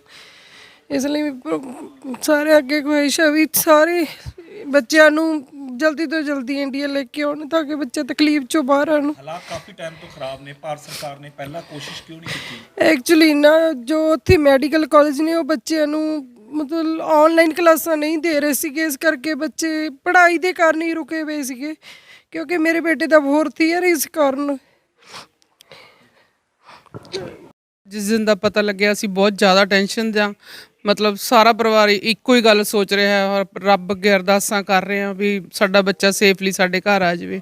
ਬਾਕੀ ਬੱਚੇ ਵੀ ਆਉਣੇ ਚਾਹੀਦੇ ਨੇ ਜਿਨ੍ਹਾਂ ਦਾ ਕੋਈ ਕੰਟੈਕਟ ਹੀ ਨਹੀਂ ਹੈਗਾ, ਮਤਲਬ ਉਹਨਾਂ ਦੇ ਮਾਂ-ਬਾਪ ਬਹੁਤ ਜ਼ਿਆਦਾ ਟੈਨਸ਼ਨ 'ਚ ਨੇ।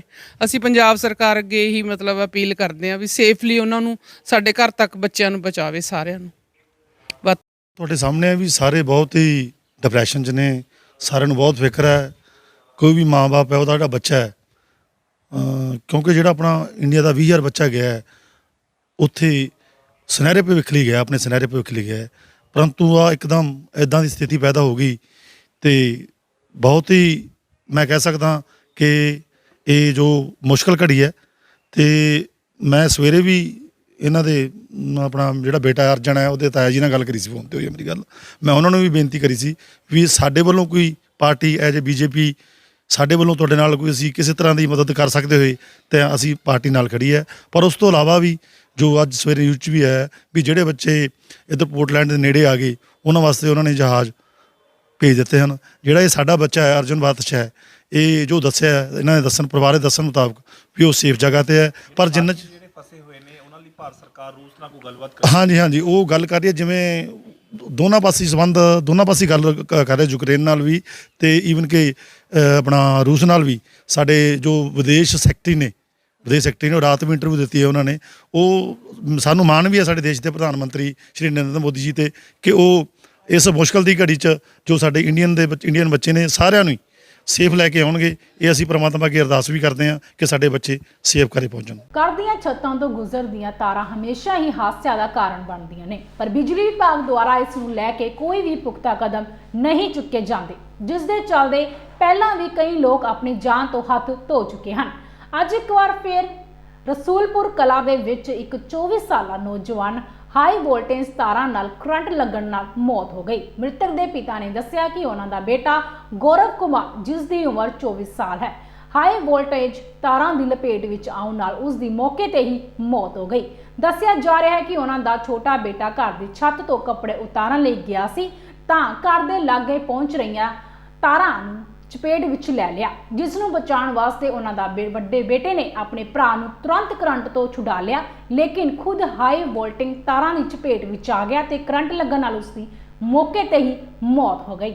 ਗਲੀ ਮਹੱਲੇ ਤੋਂ ਭਰਾ ਹੀ ਆ ਸਾਡੇ, ਤੇ ਬਾਕੀ ਬਹੁਤ ਮਾੜਾ ਕੰਮ ਹੋਇਆ, ਬਹੁਤ ਦੁਖਦਾਈ ਗੱਲ ਆ। ਸੋ ਮੇਰੀ ਇਹੋ ਅਪੀਲ ਆ ਪ੍ਰਸ਼ਾਸਨ ਨੂੰ ਔਰ ਪੰਜਾਬ ਬਿਜਲੀ ਬੋਰਡ ਨੂੰ ਵੀ ਜਿਹੜੀਆਂ ਤਾਰਾਂ ਨੀਵੀਆਂ ਨੇ ਇਹਨਾਂ ਨੂੰ ਉੱਚੀਆਂ ਕਰ, ਇਹਨਾਂ ਤਾਰਾਂ ਨੂੰ ਹਟਾਇਆ ਜਾਵੇ, ਮੇਨ ਇੱਕੋ ਸਿੰਗਲ ਤਾਰ ਮੋਟੀ ਪਾਈ ਜਾਵੇ, ਕਿਉਂਕਿ ਗਾਂਹ ਤੋਂ ਕੋਈ ਇਹੋ ਜਿਹਾ ਹਾਦਸਾ ਨਾ ਹੋ ਸਕੇ। ਸੋ ਅੱਜ ਬਹੁਤ ਮੰਦਭਾਗੀ ਘਟਨਾ ਹੋਈ ਆ।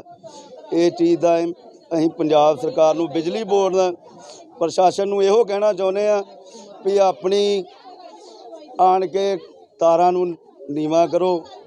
ਤੇ ਜਿਹੜਾ ਵੀ ਅੱਜ ਜਿਹੜਾ ਹਾਦਸਾ ਹੋਇਆ, ਅੱਗੇ ਵੀ 1-2 ਹਾਦਸੇ ਹੋਏ ਨੇ ਤੇ ਅੱਜ ਉਦੋਂ ਵੱਧ ਹੋ ਗਈ ਇਹ ਘਟਨਾ, ਬਹੁਤ ਮਾੜਾ ਹੋਇਆ ਵੀ। ਤਰਨਤਾਰਨ ਦੇ ਸਰਹੰਦ ਦੇ ਪਿੰਡ ਢੱਲ ਦੇ ਪਰਿਵਾਰ ਨੇ ਸਰਕਾਰ ਤੋਂ ਮੰਗੀ ਆਪਣੇ ਬੇਟੇ ਨੂੰ ਸਹੀ ਸਲਾਮਤ ਘਰ ਵਾਪਸ ਲਿਆਉਣ ਦੀ ਮੰਗ।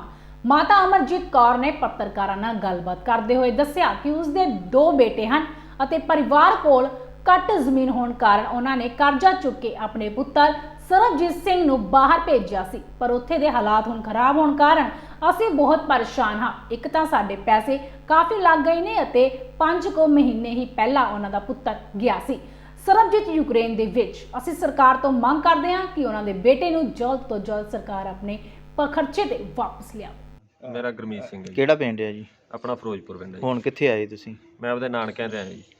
ਕਿਹੜੇ ਪਿੰਡ ਆਏ ਹੋ? ਡਾਲਸ। ਅੱਛਾ, ਤੇ ਜਿਹੜਾ ਉਹ ਲੜਕਾ ਬਾਹਰ ਗਿਆ ਉਹ ਤੁਹਾਡਾ ਕੀ ਲੱਗਦਾ? ਮੇਰੇ ਮਾਮੇ ਦਾ ਬੇਟਾ ਜੀ। ਤੇ ਕੀ ਸਥਿਤੀ ਉੱਥੋਂ ਦੀ? ਉੱਥੋਂ ਦੀ ਬਹੁਤ ਮਾੜੀ ਸਥਿਤੀ ਹੈ ਜੀ। ਪਰਿਵਾਰ ਡੋਲਦਾ ਸੀ। ਮੈਂ ਪਰਸੋਂ ਦਾ ਤਾਂ ਆਈ ਆਇਆ ਤੇ ਉਹ ਵੀਰੇ ਨਾਲ ਰਾਤੀ ਗੱਲ ਹੋਈ ਸੀ। ਬਹੁਤ ਮਾੜੀ ਸਥਿਤੀ। ਉਹ ਕਹਿੰਦੇ ਵੀ ਸਾਡੇ ਕੋਲ ਉਹੀ ਹੈ ਜਿਹੜਾ ਆਟਾ ਰਾਸ਼ਨ ਖਾਣ ਵਾਲਾ ਥੋੜਾ ਵਾਲਾ ਪਿਆ। ਉੱਥੇ ਵੀ ਸਰਕਾਰ ਵੱਲੋਂ ਯੂਕਰੇਨ 'ਚ ਉਹਨਾਂ ਨੂੰ ਕੋਈ ਮਦਦ ਨਹੀਂ ਮਿਲਦੀ ਜੀ। ਕਿੰਨੇ ਚਿਰ ਤੱਕ ਗਿਆ ਸੀ ਬਾਹਰ? 5 ਮਹੀਨੇ ਹੋ ਗਏ ਜੀ। ਤੇ ਕੀ ਕੋਈ ਕੋਰਸ ਕਰਦਾ ਸੀ ਜਾਂ ਕੰਮ ਕਰਨ ਨਹੀਂ ਜੀ, ਵਰਕਿੰਗ ਤੇ ਕੰਮ ਦੇ ਬੇਸ ਤੇ ਗਿਆ ਸੀ। ਤੇ ਇਹਨਾਂ ਦੇ ਜਿਹੜੇ ਘਰ ਦੇ ਹਾਲਾਤ ਉਹ ਕਿਦਾਂ ਦੇ? ਭਾਜੀ ਘਰ ਦੇ ਹਾਲਾਤ ਤੁਸੀਂ ਵੇਖ ਹੀ ਸਕਦੇ ਜੋ। ਅਸੀਂ ਚੁੱਕ ਚਕਾ ਕੇ ਘੱਲਿਆ, ਸਾਰਿਆਂ ਨੂੰ ਪਤਾ ਇੱਥੋਂ ਅਸੀਂ ਜਗ੍ਹਾ ਵੇਚੀ ਹੈ ਜੀ। 6.5 ਲੱਖ ਯੂਕਰੇਨ ਦਾ ਦਿੱਤਾ, ਗਾਂ ਇਟਲੀ ਦੇ ਅਪਲਾਈ ਕੀਤੇ ਸੀ, ਉਹ ਵੀ ਪੈਸੇ ਭਰ ਬੈਠੇ ਜੀ। 12-13 ਲੱਖ ਰੁਪਏ ਲੱਗ ਗਿਆ ਜੀ। 1 ਰੁਪਈਆ ਨਹੀਂ ਅਜੇ ਤੱਕ ਪਾਇਆ ਉਹਨੇ। ਪਹਿਲਾਂ ਬਰਫ਼ ਪੈਂਦੀ ਰਹੀ, ਹੁਣ ਹੀ ਕੰਮ ਚੱਲਣਾ ਸੀ ਇਹਨਾਂ ਦਿਨਾਂ ਜਾਣ ਕੇ। ਪਰਿਵਾਰ 'ਚ ਕਮਾਉਣ ਵਾਲੇ ਕਿੰਨੇ ਮੈਂਬਰ ਨੇ? ਬਸ ਕੋਈ ਨਹੀਂ ਜੀ, ਬੋੜ ਸਿੰਘ ਹੀ ਆ, 2 ਕਿੱਲੇ ਪੈਲੀ ਹੈ ਜੀ। ਤੇ ਹੁਣ ਤੁਹਾਡੀ ਆਖਰੀ ਸਮੇਂ ਉਹਨਾਂ ਨੇ ਕਦੋਂ ਗੱਲ ਹੋਈ ਹੈ ਜੀ? ਕੱਲ ਸ਼ਾਮੀ ਹੋਈ ਸੀ ਗੱਲ ਜੀ। ਤੇ ਕਿੱਦਾਂ ਆਉਣ ਦਾ ਕੀ ਕਹਿ ਰਹੇ ਜੀ ਹੁਣ? ਆਉਣ ਦਾ ਇੱਕ ਰਾਤ ਰੂਮ 'ਚ ਹੀ ਬੈਠੇ ਆ, ਇਕੱਠੇ ਹੋ ਗਏ ਸਾਰੇ ਮੁੰਡੇ। ਉਹ ਕਹਿੰਦੇ ਆ ਫਲਾਈਟਾਂ ਬੰਦ ਆ, ਜੇ ਕੋਈ ਇੰਡੀਆ ਵੱਲੋਂ ਆਉਂਦੀ ਏਅਰਲਾਈਨ ਤੇ ਆਵਾਂਗੇ, ਸਹੂਲਤਾਂ ਤੇ ਆਵਾਂਗੇ ਜੀ। ਤੇ ਕਿੱਦਾਂ ਕੋਈ ਪ੍ਰਸ਼ਾਸਨ ਨਾਲ ਤੁਹਾਡਾ ਕੋਈ ਲਿੰਕ ਹੋਇਆ ਜੀ? ਹਾਂਜੀ, ਪ੍ਰਸ਼ਾਸਨ ਨਾਲ ਖਾਲੜਿਓਂ ਫੋਨ ਆਇਆ ਸੀ ਮੁੰਸ਼ੀ ਹੋਣਾ ਦਾ, ਤੇ ਉਹਨਾਂ ਨੇ ਸਾਡੇ ਤੋਂ ਉਹਨਾਂ ਦੇ ਪਾਸਪੋਰਟ ਦੀ ਫੋਟੋ ਕਾਪੀ ਮੰਗੀ ਹੈ ਤੇ ਉੱਧਰ ਦਾ ਉਹਨਾਂ ਦਾ ਮੋਬਾਈਲ ਨੰਬਰ ਸਾਡੇ ਤੋਂ ਮੰਗਿਆ ਸੀ, ਉਹ ਅਸੀਂ ਸੈਂਡ ਕਰਤਾ ਸੀ ਉਹਨਾਂ ਨੂੰ। ਕਦੋਂ ਤੱਕ ਜਿਹੜੀ ਆਸ ਹੈ ਵੀ ਉਹ ਘਰ ਵਾਪਸੀ ਹੋ ਜਾਏਗੀ ਉਹਨਾਂ ਦੀ? ਹੁਣ ਜੀ ਇਹ ਤਾਂ ਸਰਕਾਰ ਤੇ ਨਿਰਭਰ। ਅਸੀਂ ਤਾਂ ਸਰਕਾਰ ਨੂੰ ਇਹੀ ਹੱਥ ਜੋੜਦੇ ਹਾਂ। ਚਲੋ ਪੈਸੇ ਜੋ ਲੱਗੇ ਆ ਉਹ ਤਾਂ ਲੱਗੇ ਹੀ ਆ, ਸਾਡਾ ਬੱਚਾ ਸਹੀ ਸਲਾਮਤ ਘਰੇ ਆ ਜੇ, ਛੇਤੀ ਤੋਂ ਛੇਤੀ ਆ ਜੇ। ਇਹ ਜ਼ਿਆਦਾ ਰੋਂਦੇ ਕਰਲਾਉਂਦੇ ਸੀ। ਕੱਲ ਫਿਰ ਮੈਂ ਉੱਥੋਂ ਆਇਆ ਜੀ, ਫਿਰੋਜ਼ਪੁਰ ਤੋਂ। ਯੂਕਰੇਨ ਵਿੱਚ ਚੱਲ ਰਹੀ ਜੰਗ ਦੇ ਕਾਰਨ ਹਾਲਾਤ ਬੁਰੇ ਹੁੰਦੇ ਜਾ ਰਹੇ ਹਨ ਅਤੇ ਯੂਕਰੇਨ ਦੇ ਵਿੱਚ ਮੈਡੀਕਲ ਦੀ ਪੜ੍ਹਾਈ ਕਰਨ ਗਏ ਪੰਜਾਬੀ ਵਿਦਿਆਰਥੀਆਂ ਨੂੰ ਲੈ ਕੇ ਪਿੱਛੇ ਪੰਜਾਬ ਦੇ ਵਿੱਚ ਉਹਨਾਂ ਦੇ ਪਰਿਵਾਰਿਕ ਮੈਂਬਰ ਗਹਿਰੀ ਚਿੰਤਾ ਵਿੱਚ ਡੁੱਬੇ ਹੋਏ ਨਜ਼ਰ ਆ ਰਹੇ ਨੇ। ਇਹੋ ਹਾਲਾਤ ਬਟਾਲਾ ਦੇ ਕਪੂਰੀ ਗੇਟ ਮੁਹੱਲਾ ਦੇ ਇੱਕ ਪਰਿਵਾਰ ਦੇ ਬਣੇ ਹੋਏ ਹਨ, ਜਿਸ ਦੇ 2 ਬੇਟੇ ਗੁਸ਼ਾਨ ਸ਼ਰਮਾ ਅਤੇ ਸੌਰਵ ਸ਼ਰਮਾ ਪਿਛਲੇ 5 ਸਾਲਾਂ ਤੋਂ ਯੂਕਰੇਨ ਵਿੱਚ MMBBS ਦੀ ਪੜ੍ਹਾਈ ਕਰ ਰਹੇ ਹਨ। ਦੋਵੇਂ ਭਰਾ ਯੂਕਰੇਨ ਵਿੱਚ ਜੰਗ ਕਾਰਨ ਫਸੇ ਹੋਏ ਹਨ ਅਤੇ ਪਿੱਛੇ ਪਰਿਵਾਰ ਗਹਿਰੀ ਚਿੰਤਾ ਦੇ ਸਾਗਰ ਵਿੱਚ ਡੁੱਬਿਆ ਦਿਖਾਈ ਦੇ ਰਿਹਾ ਹੈ। ਕੀ ਨਾਮ ਹੈ ਜੀ ਆਪਣਾ? ਸੁਰੇਸ਼ ਕੁਮਾਰ ਹੈ ਭਾਜੀ। ਸੁਰੇਸ਼ ਜੀ ਦੱਸੋ, ਕਿੰਨੇ ਬੱਚੇ ਤੁਹਾਡੇ ਉੱਥੇ ਫਸੇ ਹੋਏ ਆ? ਕਦੋਂ ਦੇ ਗਏ ਹੋਏ ਆ? ਭਤੀਜਾ ਆ, ਉਹਦਾ ਫਾਈਨਲ ਜਿਹਾ ਆ ਰਿਹਾ 6ਵਾਂ ਸਾਲ, ਉਹਨੇ ਮਈ ਜੂਨ ਚ ਆ ਜਾਣਾ ਸੀ। ਤੇ ਮੇਰੇ ਬੇਟੇ ਦਾ ਐਰਕੀ 5ਵਾਂ ਸਾਲ ਆ। ਠੀਕ ਹੈ। ਤੇ ਜਦੋਂ ਦੀ ਹੁਣ ਲੜਾਈ ਸ਼ੁਰੂ ਹੋਈ ਆ, ਬਹੁਤ ਜ਼ਿਆਦਾ ਤੰਗ ਨੇ ਬੱਚੇ ਉੱਥੇ। ਸੁੰਮੀ ਦੇ ਵਿੱਚ ਹੈ ਨੇ ਤੇ ਪਰੇਸ਼ਾਨ ਬਹੁਤ ਨੇ ਬੱਚੇ ਉੱਥੇ ਜੀ। ਠੀਕ ਹੈ। ਤੇ ਇਹ ਕੀਵ ਜਿਹੜੀ ਰਾਜਧਾਨੀ ਉੱਥੋਂ ਕਿੰਨੀ ਕੁ ਦੂਰ ਹੈ? ਕੀਵ ਤੋਂ ਜੀ ਇਹ ਰੂਸ ਦੀ ਸਰਹੱਦ ਦੇ ਨਾਲ ਲੱਗਦੇ ਨੇ। ਕੀਵ ਤੋਂ 400 ਕਿਲੋਮੀਟਰ ਦੂਰ ਆ ਤੇ ਰੂਸ ਦੇ 70-80 ਕਿਲੋਮੀਟਰ ਲੱਗੇ ਆ ਜੀ। ਠੀਕ ਤੇ ਕੀ ਕਾਰਨ ਕੀ ਰਿਹਾ ਕਿ ਬੱਚੇ ਵਾਪਸ ਨਹੀਂ ਆ ਸਕੇ? ਕਿਉਂਕਿ ਜੰਗ ਤੇ ਕਾਫੀ ਦਿਨਾਂ ਤੋਂ ਚੱਲ ਰਹੀ ਸੀ ਵੀ ਹੋ ਜਾਣੀ ਹੈ ਜੰਗ ਉਹਨਾਂ ਦੀ ਆਪਸੀ, ਤੇ ਕਿਉਂ ਨਹੀਂ ਫਿਰ ਤੁਸੀਂ ਉਹਨਾਂ ਨੂੰ ਵਾਪਸ? ਬੱਚਿਆਂ ਨੂੰ ਯੂਨੀਵਰਸਿਟੀ ਵਾਲਿਆਂ ਨੇ ਧੋਖੇ 'ਚ ਰੱਖਿਆ ਵੀ ਬੱਚੇ ਇੱਥੇ ਹਿੰਦੁਸਤਾਨ ਦੇ ਹੋਣਗੇ ਤੇ ਰੂਸ ਸਾਡੇ ਤੇ ਕੋਈ ਅਟੈਕ ਨਹੀਂ ਕਰੇਗਾ। ਉਹਨਾਂ ਨੇ ਦੱਸਿਆ ਹੀ ਨਹੀਂ ਬੱਚਿਆਂ ਨੂੰ ਵੀ ਤੁਸੀਂ ਚੱਲ ਜਾਓ ਨਾ ਚੱਲ ਜਾਓ। ਤੇ ਹੁਣ ਜਦੋਂ ਆਨਲਾਈਨ ਕੀਤੀਆਂ ਉਹਨਾਂ ਸੋਮਵਾਰ ਕਲਾਸਾਂ ਤੇ 24 ਤਰੀਕ ਨੂੰ ਅਟੈਕ ਹੋ ਗਿਆ ਸੀਗਾ ਤੇ ਫਿਰ ਬੱਚੇ ਆ ਨਹੀਂ ਸਕੇ ਉੱਥੋਂ।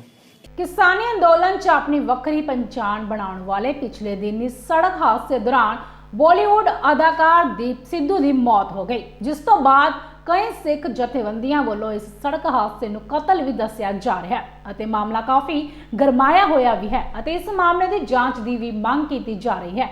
ਪਿਛਲੇ 24 ਫਰਵਰੀ ਨੂੰ ਫਤਿਹਗੜ੍ਹ ਸਾਹਿਬ ਵਿਖੇ ਅੰਤਿਮ ਅਰਦਾਸ ਸਮਾਗਮ ਵੀ ਕਰਵਾਇਆ ਗਿਆ ਸੀ, ਜਿਸ ਤੋਂ ਬਾਅਦ ਅੱਜ ਦੀਪ ਸਿੱਧੂ ਦੀ ਪਤਨੀ ਤੇ ਦੀਪ ਸਿੱਧੂ ਦੀ ਬੇਟੀ ਸੱਚਖੰਡ ਸ੍ਰੀ ਦਰਬਾਰ ਸਾਹਿਬ ਪਹੁੰਚੇ ਅਤੇ ਉਹਨਾਂ ਨੇ ਮੱਥਾ ਟੇਕਿਆ। ਪੰਜਾਬ ਦੇ ਮੁੱਖ ਚੋਣ ਅਧਿਕਾਰੀ ਡਾਕਟਰ ਐਸ ਕਰੁਣਾ ਰਾਜੂ ਵੱਲੋਂ ਅੱਜ ਪੰਜਾਬ ਖੇਤੀਬਾੜੀ ਯੂਨੀਵਰਸਿਟੀ ਲੁਧਿਆਣਾ ਵਿੱਚ ਵੱਖ-ਵੱਖ ਹਲਕਿਆਂ ਦੇ ਸਟਰੋਂਗ ਰੂਮਾਂ ਦਾ ਨਿਰੀਖਣ ਕੀਤਾ ਗਿਆ। ਡਾਕਟਰ ਰਾਜੂ ਨੇ EVM ਮਸ਼ੀਨਾਂ ਸੰਬੰਧੀ ਉਮੀਦਵਾਰਾਂ ਤੇ ਰਾਜਸੀ ਪਾਰਟੀਆਂ ਦੇ ਨੁਮਾਇੰਦਿਆਂ ਨਾਲ ਵੀ ਗੱਲਬਾਤ ਕੀਤੀ। ਡਾਕਟਰ ਜਾਣਕਾਰੀ ਦਿੱਤੀ।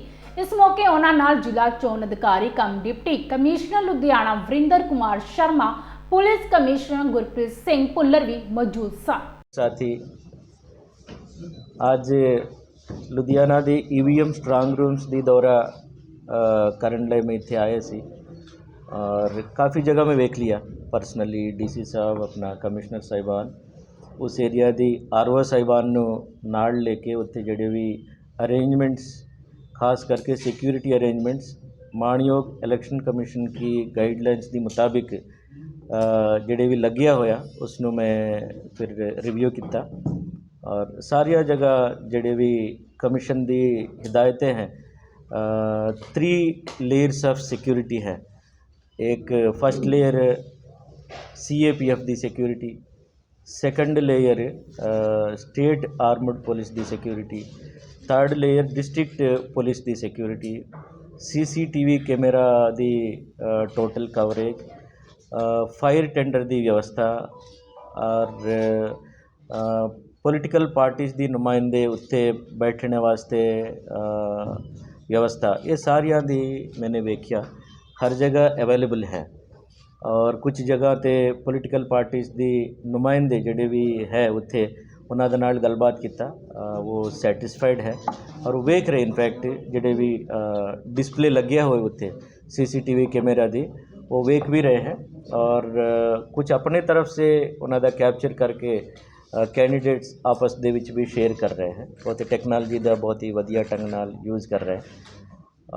डिस्ट्रिक्ट प्रशासन अते पुलिस वालों पूरा पुख्ता इंतजाम सिक्योरिटी का किया गया है और तुहाडे वालों अगर कोई सुझाव सजेशन कोई इंप्रूवमेंट वास्ते सानू सप्लीमेंट करना चाहते हैं, मैं वेलकम करता।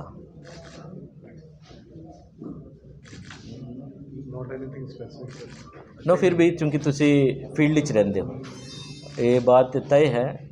साडे नालों तुहाडा एक्सपीरियंस ज़्यादा हुंदा है ग्राउंड लेवल ते, क्योंकि असी जरूर हमेशा वेलकम करते हैं साडे प्रेस दी खास करके इनपुट्स बहुत वैल्यूबल हुंदा है, क्योंकि उस वैल्यूबल इनपुट्स ਨੂੰ ਲੈ ਕੇ सिस्टम ਦੇ ਵਿੱਚ ਕਾਫੀ ਇੰਪਰੂਵਮੈਂਟ ਲਾਇਆ ਜਾ ਸਕਦਾ ਹੈ।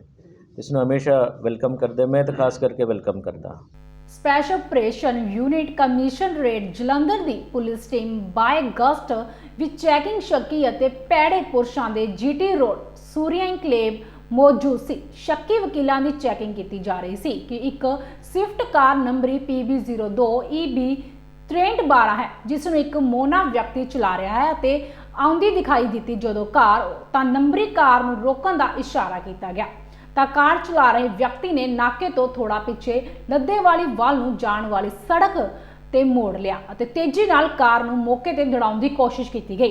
ਕਾਰ ਅੱਗੇ ਸੜਕ ਕਿਨਾਰੇ ਪਿੱਪਲ ਦੇ ਦਰਖਤ ਨਾਲ ਟਕਰਾ ਗਈ ਅਤੇ ਟਕਰਾ ਕੇ ਰੁਕ ਗਈ, ਜਿਸ ਤੋਂ ਬਾਅਦ ਨੌਜਵਾਨਾਂ ਨੂੰ ਕਾਬੂ ਕਰ ਲਿਆ ਗਿਆ ਤੇ ਇਸ ਪਾਸੋਂ 120 ਗ੍ਰਾਮ ਹੈਰੋਇਨ ਬਰਾਮਦ ਕੀਤੀ ਗਈ। ਜਿਹਦੇ ਦਿਸ਼ਾ ਨਿਰਦੇਸ਼ਾਂ ਦੇ ਉੱਤੇ ਡਰੱਗ ਸਮਗਲਰਾਂ ਦੇ ਖਿਲਾਫ ਕਾਰਵਾਈ ਕਰਦੇ ਹੋਏ SI Ashok Kumar incharge special operation unit ਦੀ ਟੀਮ ਨੂੰ ਅੱਜ ਉਸ ਸਮੇਂ ਵਧੀਆ ਸਫਲਤਾ ਮਿਲੀ ਜਦੋਂ ਦੌਰਾਨੇ ਨਾਕਾਬੰਦੀ ਲੱਤੇਵਾਲੀ ਫਾਟਕ ਰਾਮਾ ਮੰਡੀ ਤੋਂ ਮਸੰਮੀ ਅੰਮ੍ਰਿਤਪਾਲ ਸਿੰਘ ਜੋ ਕਿ ਪਿੰਡ ਧਨੋਆ ਜ਼ਿਲ੍ਹਾ ਅੰਮ੍ਰਿਤਸਰ ਦਾ ਰਹਿਣ ਵਾਲਾ ਹੈ ਨੂੰ ਕਾਬੂ ਕੀਤਾ ਤੇ ਉਹਦੇ ਕਬਜ਼ੇ ਦੇ ਵਿੱਚੋਂ 120 ਗ੍ਰਾਮ ਜਿਹੜੀ ਹੈਗੀ ਹੈਰੋਇਨ ਉਹ ਬਰਾਮਦ ਹੋਈ ਹੈ ਤੇ ਦੋਸ਼ੀ ਦੇ ਖਿਲਾਫ ਮੁਕੱਦਮਾ ਦਰਜ ਰਜਿਸਟਰ ਕਰਕੇ ਤੇ ਦੋਸ਼ੀ ਅੰਮ੍ਰਿਤਪਾਲ ਨੂੰ ਮੁਕੱਦਮਾ ਦੇ ਵਿੱਚ ਗ੍ਰਿਫਤਾਰ ਕਰ ਲਿਆ ਗਿਆ ਹੈਗਾ ਔਰ ਦੋਸ਼ੀ ਅੰਮ੍ਰਿਤਪਾਲ ਨੂੰ ਕੱਲ ਮਾਨਯੋਗ ਅਦਾਲਤ ਦੇ ਵਿੱਚ ਪੇਸ਼ ਕੀਤਾ ਜਾਵੇਗਾ ਅਤੇ ਰਿਮਾਂਡ ਹਾਸਲ ਕਰਕੇ ਦੋਸ਼ੀ ਪਾਸੋਂ ਪੁੱਛਗਿੱਛ ਕੀਤੀ ਜਾਊਗੀ ਕਿ ਜਿਹੜੀ ਬਰਾਮਦਾ ਹੈਰੋਇਨ ਹੈਗੀ ਆ ਇਹ ਕਿੰਨਾ ਵਿਅਕਤੀਆਂ ਕੋਲੋਂ ਲੈ ਕੇ ਆਉਂਦਾ ਸੀ ਤੇ ਕਿੱਥੋਂ ਲੈ ਕੇ ਆਉਂਦਾ ਸੀ ਤੇ ਜਿਹੜੀ ਇਹ ਹੈਰੋਇਨ ਹੈਗੀ ਆ ਇਹਨੇ ਇੱਥੇ ਜਲੰਧਰ ਸ਼ਹਿਰ ਦੇ ਵਿੱਚ ਕਿਹਨਾਂ ਨੂੰ ਸਪਲਾਈ ਕਰਨੀ ਸੀ।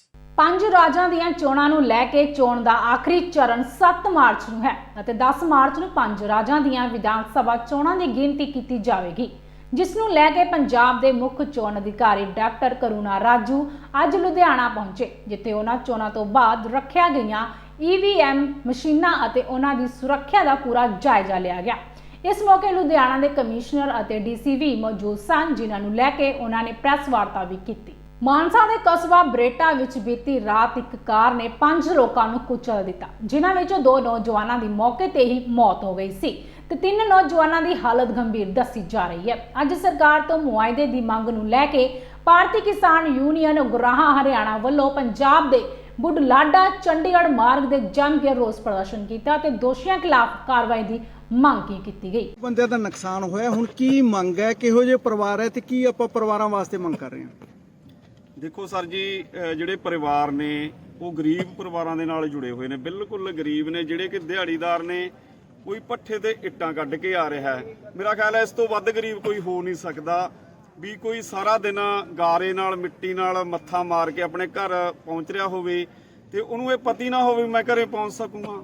ਤੇ ਦੂਸਰੀ ਗੱਲ ਇਹ ਹੈ, ਹੁਣ ਜਿਹੜੀ ਤੁਸੀਂ ਮੰਗ ਦੀ ਗੱਲ ਰੱਖੀ ਹੈ, ਇੱਕ ਗਰੀਬ ਪਰਿਵਾਰ ਕੋਲੇ ਜਿਹੜਾ ਫਾਦਰ ਹੈ ਕਮਾਉਣ ਵਾਲਾ, ਜਦੋਂ ਉਸੇ ਦੇ 2 ਪੱਟ ਟੁੱਟ ਗਏ ਹੋਣ, ਤੁਸੀਂ ਆਪ ਇਮੇਜਿਨ ਕਰ ਸਕਦੇ ਹੋ ਵੀ ਉਹ ਪਰਿਵਾਰ ਕਿਵੇਂ ਗੁਜ਼ਾਰਾ ਕਰੇਗਾ। ਠੀਕ ਹੈ ਨਾ। ਤੇ ਅਸੀਂ ਪਰਿਵਾਰ ਦੇ ਵੱਲੋਂ ਇਹ ਮੰਗ ਕਰਦੇ ਹਾਂ ਵੀ ਇੱਕ ਤਾਂ ਉਹਨਾਂ ਦਾ ਸਾਰਾ ਇਲਾਜ ਹੋਣਾ ਚਾਹੀਦਾ, ਜਿੰਨਾ ਵੀ ਖਰਚਾ ਆਵੇ ਸਾਰਾ ਉਹਦਾ ਇਲਾਜ ਫ੍ਰੀ ਹੋਵੇ।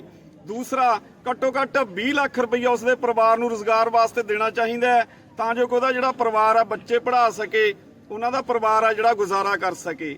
ਤੀਸਰੀ ਸਾਡੀ ਗੱਲ ਇਹ ਹੈ ਵੀ ਜਿਹੜੇ ਲੋਕ ਸ਼ੂਕਰੇ ਫਿਰਦੇ ਨੇ, ਸੜਕਾਂ ਦੇ ਉੱਤੇ ਦਹਿਸ਼ਤ ਕਰਦੇ ਨੇ, ਇੱਕ ਫੀਤੀ ਦੇ ਦਵਾ ਥੱਲੇ, ਮਤਲਬ ਕਿ ਆਪਣੀ ਫੀਤੀ ਦੀ ਧੌਂਸ ਦੇ ਥੱਲੇ ਤੇ ਲੋਕਾਂ ਨੂੰ ਦਰੜਦੇ ਫਿਰਦੇ ਨੇ, ਉਹਨਾਂ ਨੂੰ ਗਿੱਚੀ ਤੋਂ ਫੜ ਕੇ ਅੰਦਰ ਕਰਨਾ ਚਾਹੀਦਾ ਹੈ। ਸਾਡੀ ਇਹ ਮੰਗ ਹੈ। ਇੱਕ ਮੰਗ ਹੋਰ ਹੈ ਸਾਡੀ, ਜਿਹੜੇ ਸਿਧਾਣੀ ਤੋਂ ਵੀਰ ਨੇ ਜਿਨ੍ਹਾਂ ਦੀ ਡੈਥ ਹੋ ਗਈ, ਉਹਨਾਂ ਦੇ ਪਰਿਵਾਰ ਬਿਲਕੁਲ ਉੱਜੜ ਗਏ ਤੇ ਉਹਨਾਂ ਪਰਿਵਾਰਾਂ ਨੂੰ ਘੱਟੋ ਘੱਟ 50 ਲੱਖ ਰੁਪਏ ਦਾ ਜਿਹੜਾ ਮੁਆਵਜ਼ਾ ਹੈ ਉਹ ਦੇਣਾ ਚਾਹੀਦਾ ਹੈ। ਜਿੰਨਾ ਚਿਰ ਸਾਡੀਆਂ ਮੰਗਾਂ ਨਹੀਂ ਪੂਰੀਆਂ ਹੁੰਦੀਆਂ, ਅਸੀਂ ਸਾਰੀਆਂ ਜਥੇਬੰਦੀਆਂ ਰਲ ਕੇ ਇਹ ਦੁਖੀ ਪਰਿਵਾਰ ਜਿਨ੍ਹਾਂ ਤੇ ਇਹ ਵਿਪਤ ਆਈ ਹੈ, ਰਲ ਕੇ ਉਹਨਾਂ ਚਿਰ ਅਸੀਂ ਪਿੱਛੇ ਨਹੀਂ ਹਟਾਂਗੇ, ਜਿੰਨਾ ਚਿਰ ਸਾਡੀਆਂ ਜਿਹੜੀਆਂ ਮੰਗਾਂ ਨਹੀਂ ਮਿਲਦੀਆਂ, ਜਿੰਨਾ ਚਿਰ ਸਾਨੂੰ ਇਨਸਾਫ ਨਹੀਂ ਮਿਲਦਾ।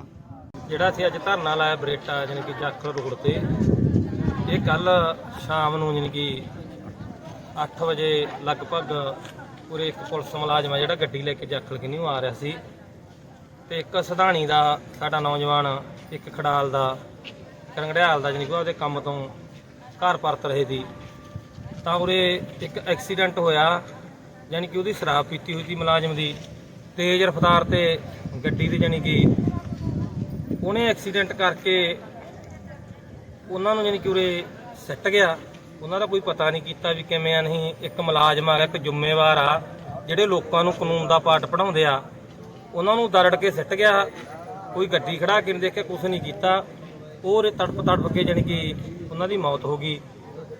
ਤੇ ਉਦੋਂ ਬਾਅਦ ਚ ਜਾਣੀ ਕਿ ਜਿਹੜਾ ਪੂਰਾ ਪ੍ਰਸ਼ਾਸਨ ਆ ਉਹ ਉਸ ਮੁਲਾਜ਼ਮ ਨੂੰ ਬਚਾਉਣ ਤੇ ਲੱਗਿਆ ਹੋਇਆ। ਤੜਕੇ ਜਾਣੀ ਕਿ ਜਿਹੜਾ ਉਹ ਵਹੀਕਲ ਦੀ ਉਰੋਂ ਜਿਹੜਾ ਸਾਰਾ ਸਬੂਤ ਸੀਗਾ, ਇਹਨੂੰ ਵੀ ਉਹਨਾਂ ਨੇ ਖਤਮ ਕਰਨ ਦੇ ਯਤਨ ਕੀਤੇ ਆ। ਉਰੋਂ ਮੋਟਰਸਾਈਕਲ ਚੱਕ ਕੇ ਲਿਜਾ ਕੇ ਤੁਸੀਂ ਦੇਖ ਸਕਦੇ ਹੋ ਗੱਡੀ ਜਿਹੜੀ ਐਕਸੀਡੈਂਟ ਹੋਈ ਆ, ਵੀ ਉਰੇ ਕੋਈ ਸਬੂਤ ਨਾ ਰਹੇ, ਤਾਂ ਕਿ ਅਸੀਂ ਕੱਲ ਨੂੰ ਵੀ ਐਂ ਕਹੀਏ ਲੋਕਾਂ ਨੂੰ ਵੀ ਉਰੇ ਤਾਂ ਕੋਈ ਐਕਸੀਡੈਂਟ ਹੀ ਨਹੀਂ ਹੋਇਆ ਹੈਗਾ। ਇਸ ਕਰਕੇ 3 ਨੌਜਵਾਨਾਂ ਦਾ ਕਤਲ ਕਰਤਾ ਤੇ ਉਰੇ ਦਾ ਇਹ ਦਿਨ ਦਿਹਾੜੇ ਜਾਣੀ ਕਿ ਲੋਕਾਂ ਦੇ ਨਾਲ ਧੱਕਾ ਗਾ, ਬੇਇਨਸਾਫੀ ਆ।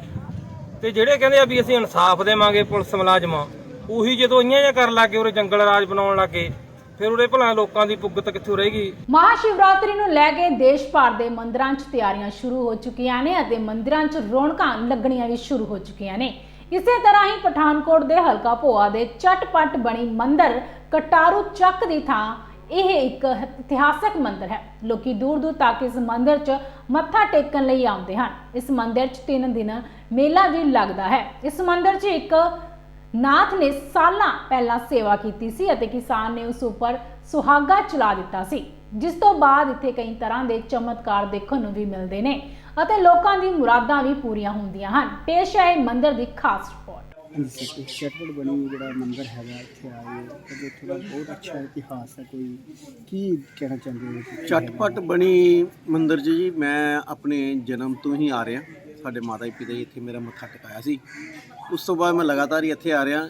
ਇਹ ਇੱਕ ਬੜਾ ਹੀ ਚਮਤਕਾਰੀ ਇੱਕ ਸਥਾਨ ਹੈ। ਕਹਿੰਦੇ ਨੇ ਕਿ ਵੀ ਇੱਥੇ ਉਸ ਵੇਲੇ ਦੇ ਜਿਹੜੇ ਸਾਧੂ ਸੀਗੇ, ਮਹਾਤਮਾ ਸੀਗੇ, ਇੱਥੇ ਤਪੱਸਿਆ 'ਚ ਸੀਗੇ ਲੀਨ, ਤੇ ਕਿਸਾਨਾਂ ਨੇ ਉਹ 'ਤੇ ਹੱਲ ਚਲਾਤਾ ਤੇ ਉਸ ਵੇਲੇ ਉਹਨਾਂ ਨੇ ਗੁੱਸੇ 'ਚ ਉਹਨਾਂ ਨੇ ਕਿਹਾ ਕਿ ਵੀ ਇਹ ਸਾਰੀ ਜਗ੍ਹਾ 'ਤੇ ਹੁਣ ਕੋਈ ਕਿਸਾਨ ਖੇਤੀ ਨਹੀਂ ਕਰ ਪਾਏਗਾ, ਇਹ ਸਾਰਾ ਹੀ ਸਾਰਾ ਜੰਗਲ ਬਣ ਜਾਏਗਾ। ਤੇ ਉਸ ਵੇਲੇ ਲੋਕੀ ਦੱਸਦੇ ਨੇ ਕਿ ਵੀ ਦੂਰ ਦੂਰ ਤੋਂ ਪਲੇ ਦੇ ਬੂਟੇ ਇੱਥੇ ਆਏ ਤੇ ਇੱਥੇ ਨਾਲ ਹੀ ਇੱਥੇ ਲੱਗ ਗਏ। ਤੇ ਅੱਜ ਵੀ ਇੱਥੇ ਦੂਰ ਦੂਰ ਤੱਕ ਜਿੱਥੋਂ ਤੱਕ ਦਾ ਇਹਦਾ ਏਰੀਆ ਹੈ, ਇੱਥੇ ਕੋਈ ਖੇਤੀ ਨਹੀਂ ਹੁੰਦੀ, ਜੰਗਲ ਹੈ। ਤੇ ਇਸ ਸਥਾਨ ਦੀ ਮਾਨਤਾ ਕਿ ਇੱਥੇ ਜਿਹੜਾ ਕੋਈ ਆਉਂਦਾ ਤੇ ਆਸ਼ੀਰਵਾਦ ਪਾਉਂਦਾ। ਭੋਲੇਨਾਥ ਦਾ ਸਥਾਨ ਹੈ ਤੇ ਅੱਜ ਸੱਚ ਦੇ ਵਿੱਚ ਭੋਲੇਨਾਥ ਦੇ ਉਸ ਸਿੱਖਿਆਵਾਂ ਦੀ, ਉਸ ਆਸ਼ੀਰਵਾਦ ਦੀ ਲੋੜ ਹੈ। ਪੂਰਾ ਵਿਸ਼ਵ ਯੁੱਧ ਦੀ ਚਪੇਟ 'ਚ ਹੈ, ਮਾਰ ਕਾਟ ਪਈਦੀ ਹੈ, ਮੇਰੀ ਮੈਂ ਮੇਰੀ ਪਈਦੀ ਹੈ। ਉਸ ਦੇ ਵਿੱਚ ਤੂੰ ਤੇਰੀ ਦਾ ਜਿਹੜਾ ਸੰਦੇਸ਼ ਹੈ ਭਗਵਾਨ ਸ਼ੰਕਰ ਦਾ ਇਸ ਮਹਾ ਸ਼ਿਵਰਾਤਰੀ ਤੇ ਉਸ ਸ਼ੰਕਰ ਭਗਵਾਨ ਅਸੀਂ ਪਰਿਵਾਰ ਸਹਿਤ ਮੱਥਾ ਟੇਕਣ ਆਏ ਹਾਂ। ਤੇ ਪਰਮਪਿਤਾ ਪਰਮਾਤਮਾ ਭੋਲੇਨਾਥ ਪੂਰੇ ਸੰਸਾਰ ਦੇ ਵਿੱਚ ਇੱਕ ਸ਼ਾਂਤੀ ਦਾ ਸਿਲਸਿਲਾ ਬਣਾਏ ਰੱਖਣ, ਐਸਾ ਹੀ ਮੇਰਾ ਕਹਿਣਾ ਹੈ। ਕੇਂਦਰ ਸਰਕਾਰ ਵੱਲੋਂ BBMP ਦੇ ਵਿੱਚ ਪੰਜਾਬ ਅਤੇ ਹਰਿਆਣਾ ਦੀ ਸ਼ਰਤੀ ਨੁਮਾਇੰਦਗੀ ਖਤਮ ਕਰਨ ਤੋਂ ਬਾਅਦ ਲਗਾਤਾਰ ਵਿਰੋਧੀ ਪਾਰਟੀਆਂ ਵੱਲੋਂ BJP ਦੀ ਕੇਂਦਰ ਸਰਕਾਰ ਖਿਲਾਫ ਸ਼ਬਦੀ ਹਮਲੇ ਕੀਤੇ ਜਾ ਰਹੇ ਨੇ। ਇਸੇ ਦੇ ਚੱਲਦੇ ਨੰਗਲ ਦੇ ਵਿੱਚ ਸਥਿਤ BBMP ਦਫ਼ਤਰ ਦੇ ਅੱਗੇ ਪੰਜਾਬ ਵਿਧਾਨ ਸਭਾ ਦੇ ਸਪੀਕਰ ਰਾਣਾ KP ਦੀ ਅਗਵਾਈ ਦੇ ਵਿੱਚ ਕਾਂਗਰਸੀਆਂ ਦੇ ਵੱਲੋਂ ਕੇਂਦਰ ਸਰਕਾਰ ਖਿਲਾਫ ਧਰਨਾ ਦਿੰਦੇ ਹੋਏ ਜਮ ਕੇ ਨਾਅਰੇਬਾਜ਼ੀ ਕੀਤੀ ਗਈ। ਸਰਕਾਰ ਘੁਟਨੇ ਨਹੀਂ ਟੇਕਦੀ, ਇਹ ਸੰਘਰਸ਼ ਜਾਰੀ ਰਹੇਗਾ।